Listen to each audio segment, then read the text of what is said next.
ګوره چې دا جرګه سیستم یا دې موږ د پښتنو ته چې یو څو خبرې کړي دي ستاسو سیستم او ستاسو نظام او ستاسو دغه چې کوم دی پته نه لګي هغه اولفکیرو د نن 200 کاله مخکې که چا څوک راغلي دي هغوی ویلي چې دا ډېر هغه څیزونه اوس هم مونږ کیري کوو څوک راله هغه شاغوتې راکوي چېرې تاسو ډېر بهادر خلک یې څوک راته په اسلام باندې مین یې څوک راته په خپل دغه باندې مین یې حل مو دا دی چې د دنیا په نیشن کې نن سبا د ټولو نه لاندې قوم چې کوم دی پښتون قوم دی منو بیجي دا څه بده خبره نه ده زم یم تم یې ته به د مردانې زه به د 400 یم ته به د ژوبې بل به د کوټې بل به د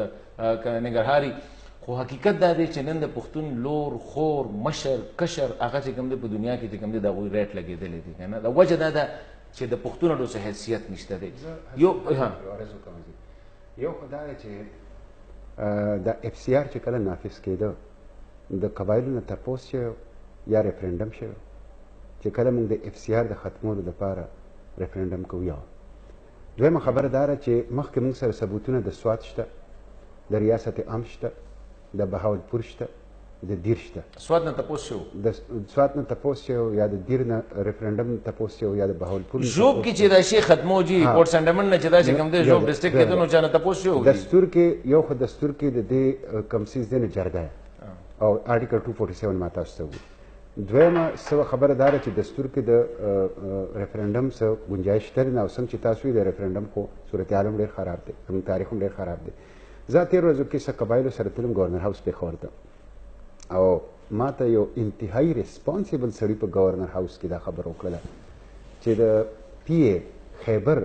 دې وخت کې ریټ دی 70 کروڑ روپۍ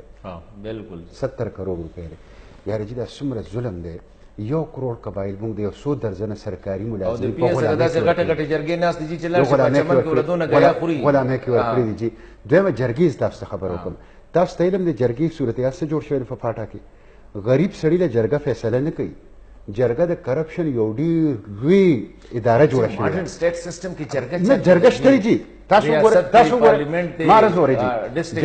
جرګې مطلب دا دی چې مرجر شي جرګه به ختمه شي دا زموږ په دې خیبر پښتونخوا کې د تاڼو پسته ډي آر سیز نه جوړ شي چې کله تاڼې ته کیس راشي نو هغې اول نه ډي آر سی ته حواله کړي چې بهی تاسو وګوره جرګه پکې وکړئ د هرې تاڼې پسته جرګه ستا دا حق شته چې زه جرګې ته نه ځم زه ریاست ته ځم قانون دی قانون د هغې نه پس خو جي دا خو دا خبره ده چې ګنې جرګه به ختمېږي زما په خیال چې موږ له د دې اختلافاتو نه راوتل پکار دي جمهوري روح دا دی ډیموکریټک سپیرټ دا دی چې اکثریت کم طرف ته هغې ته مطلب دا دی د خپل رای نه دا سپورټسمن سپیرټ هم دی او دا مطلب دا جمهوري روح هم دی چې خپل رای باندې موږ نظرثاني وکړو دې وخت کې فاټا کې دا خو یو لومبی سټپ دی جی حقیقت دا دی بجلي نشته هلته سړک نشته هلته په ټول فاټا کې یو اسپتال نشته د سړیتوب اسپتال نشته دا ته پته حسن خان د 2009 نه پس یو سکول نه دی جوړ شوی خیبر پښتونخوا کې 29 یونیورسټانې دي جی ما هر څونه بیکاره صوبه ده یو کم ډېر شه په چترال کې یونیورسيټي ده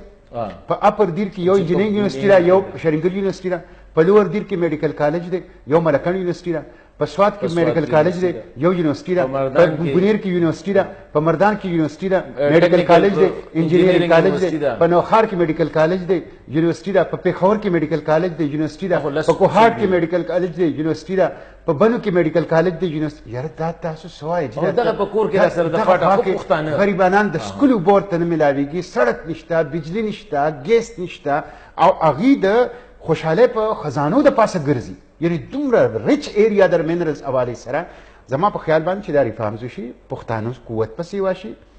د دې په نتیجه کې به هغې ته لارې کولاو شي د ترقۍ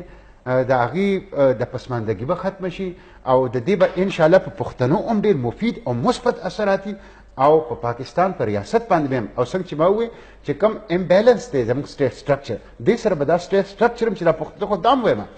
چې دا د پښتانه یو شی د بلوچستان پښتانه کې یو کې هم ورسره یو کې چې دا ټول پښتانه یو چې لکه سمه صوبه دې جوړه شي نو دا خو مطلب دا دی کې خو بالکل دې طرف ته خو پیشرفت کول پکار دی تر اوسه پورې چې دا ریاست نه دی کړی ریاست له معافي غوښتل پکار دی قبایلو معافي غوښتل دی قبایلو